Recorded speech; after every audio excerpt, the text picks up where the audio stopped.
Hey Bruna, boozy loud. Really, she is such a foot dragger, so useless. I really wonder what in the world you could get married. Every single day, I was overworked and verbally abused by my husband and my in-laws. My uncle couldn't stand, and he got really mad at the three. And it goes something like this. I'm Naomi, 29 years old. I met my husband at work 3 years ago. When I saw him for the first time, I thought I was hit by lightning. He was so good-looking, taller than anybody. He was standing out among all. I fell in love at first sight. I did everything to make him like me and asked him to go on a date many, many times. Then after countless efforts, we started dating. I even married him. We'll be together forever. Yes, it was love at first sight, but the more I knew about him, the more I fell in love. He was everything to me. Happily, I got pregnant, a real blessing, so I quit my job. But after I got pregnant, he changed completely. Hey, I'm hungry. How was my dinner? Haven't you cooked yet? I'm so sorry. In a minute. I'm not good at responding quickly. Moreover, our relationship started from my love at first sight. He was very sure of himself that I love him blindly. That's why my husband did whatever he wants to do to me. See, clean up the bathroom. I want to take a bath. I want to take a bath. I haven't finished washing the dishes. Now. Yes, he was making light of me, but I still loved him. I even tried harder to please him to make him love me. That's not the only problem I have. His mother and his sister, they had everything their own way too. My mother-in-law, Mona, is a foreigner. I can tell she must have been beautiful before, but she's very fat now. My sister-in-law inherited her mother's beauty. She's so beautiful, and everybody looks at her twice. She knows that she's outstandingly beautiful. She makes boyfriends spend a lot of money on her, then breaking up. She does that over and over with different men. My father-in-law was already with God in heaven. My mother-in-law and sister-in-law lived close to where I live. They both are helplessly super self-centered. They always came suddenly without prior notice many times, and I couldn't prepare and receive them as I wanted.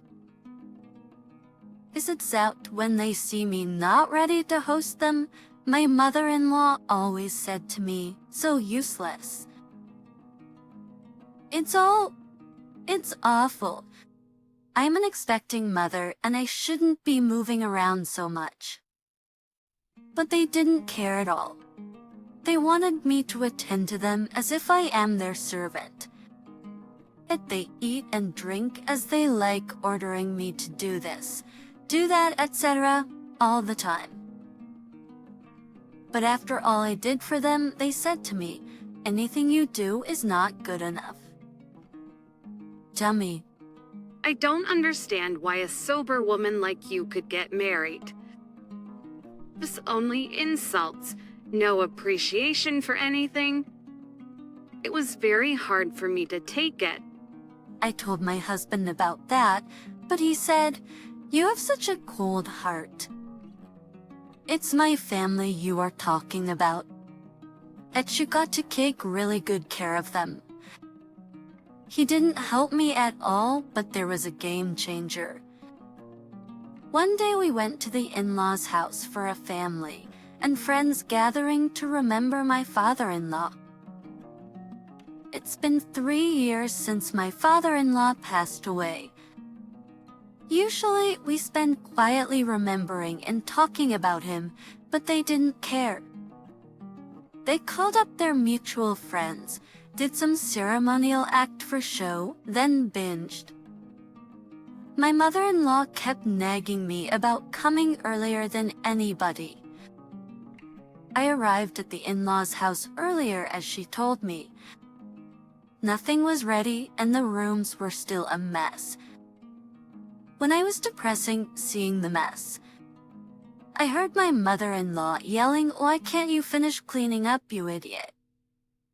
My sister-in-law helped her mother by saying, "You were here earlier, but you haven't done anything." They came earlier than they were supposed to, only because they wanted to abuse me. Take the garbage out. She's so useless. I just got here. The what?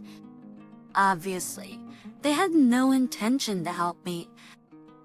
They only verbally abused and humiliated me. I knew nothing would be changed, even though I talked back to them.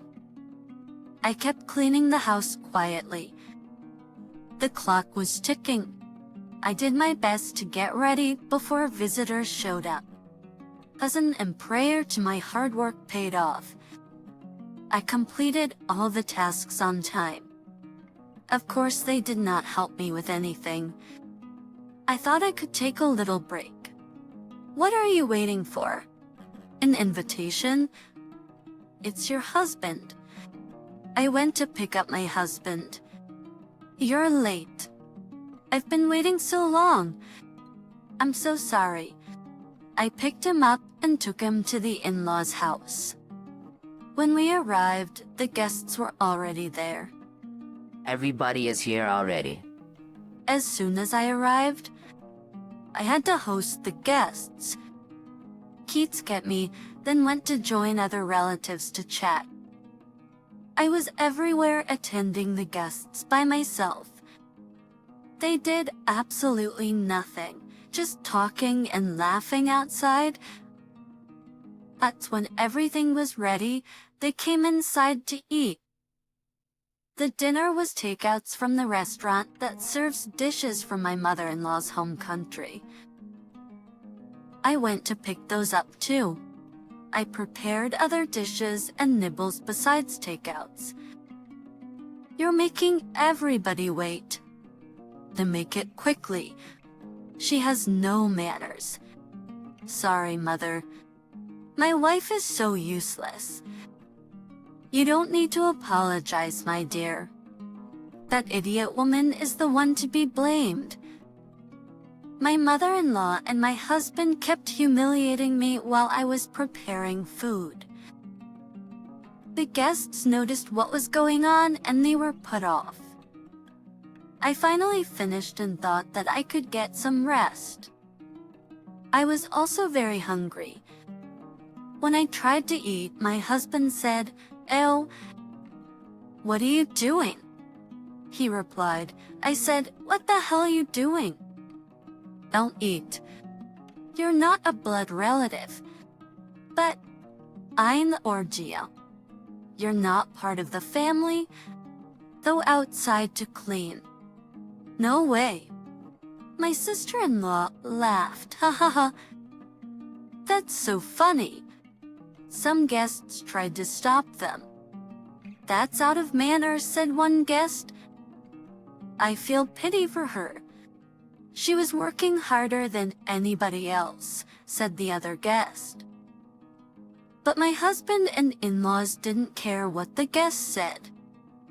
They were just laughing foolishly. "Don't worry. She's happy to do so even if she looks bad. Everyone, let's eat." My mother-in-law acted as if nothing had happened. "Go outside, go."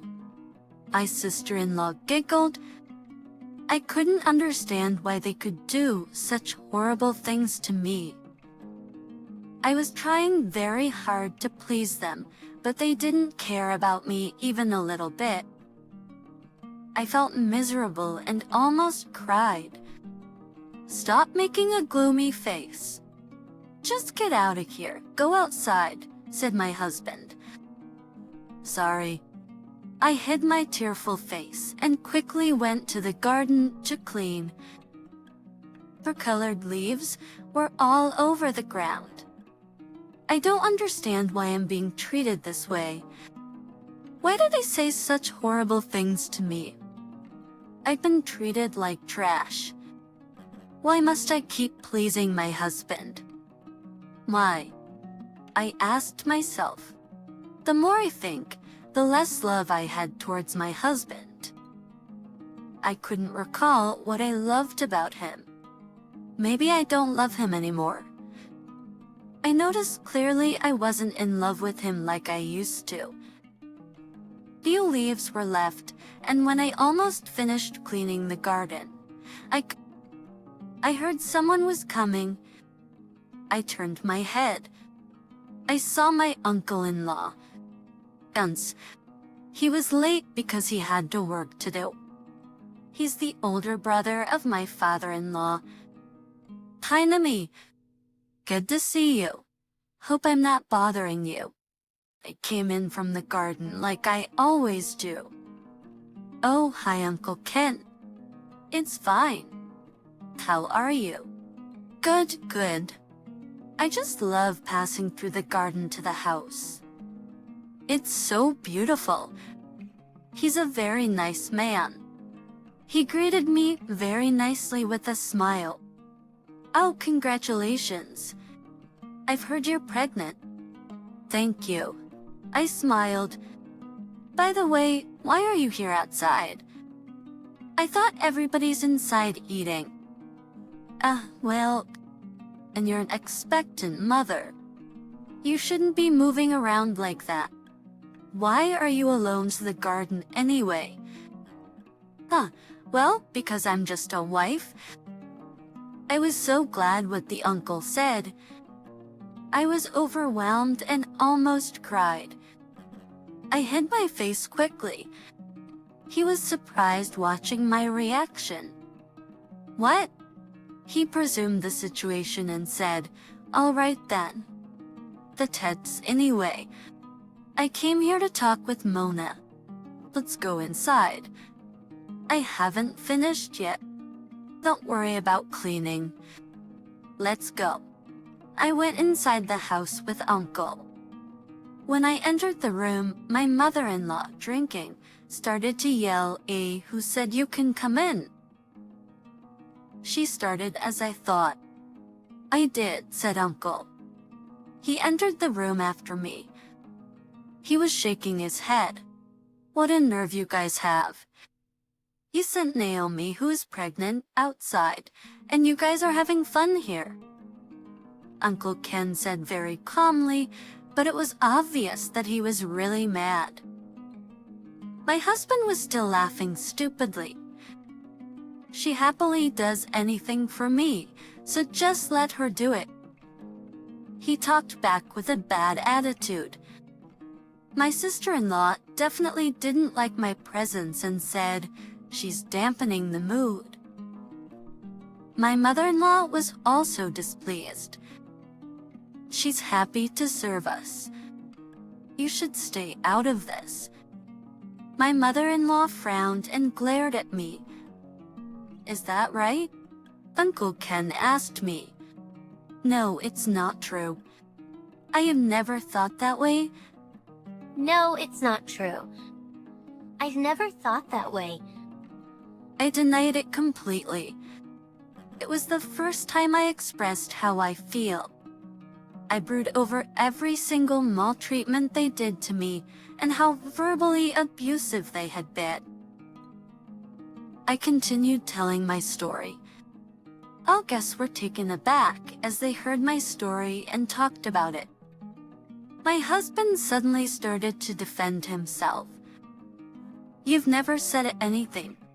It's unfair to tell everyone you're a victim, he says. My mother-in-law yelled with all her strength, that's bullshit. You're ruining everything. My mother-in-law seemed to cry, but Uncle Ken continued without hesitating. Now her face turned pale to red. Uncle Ken smiled a bit and said, "I came here to fire you." Mona? He nailed it. My mother-in-law finally realized the situation was nothing good for her. She threw herself crying on Uncle Ken. She broke down crying. My husband and his sister were also visibly shaken. Uncle Ken looked at me and said, "I'm going home now. Will you see me off? And I know it's none of my business, but it will be hard for you to continue living with him. Moreover, you're pregnant, so if you want to divorce him, I will help you." He smiled at me so gently. I smiled back at him too. Yes, please. I need your help. I couldn't agree more. I felt better than ever. After this, I got over everything and went back to my parents' house. 1 month later, I handed divorce papers to my husband. He was underestimating me, thinking I was still in love with him. That's why he was so surprised when I gave him the divorce papers. He seemed like he couldn't believe it. How to raise a child, no job. I will work in Uncle Ken's office. I should have a qualified license to work there.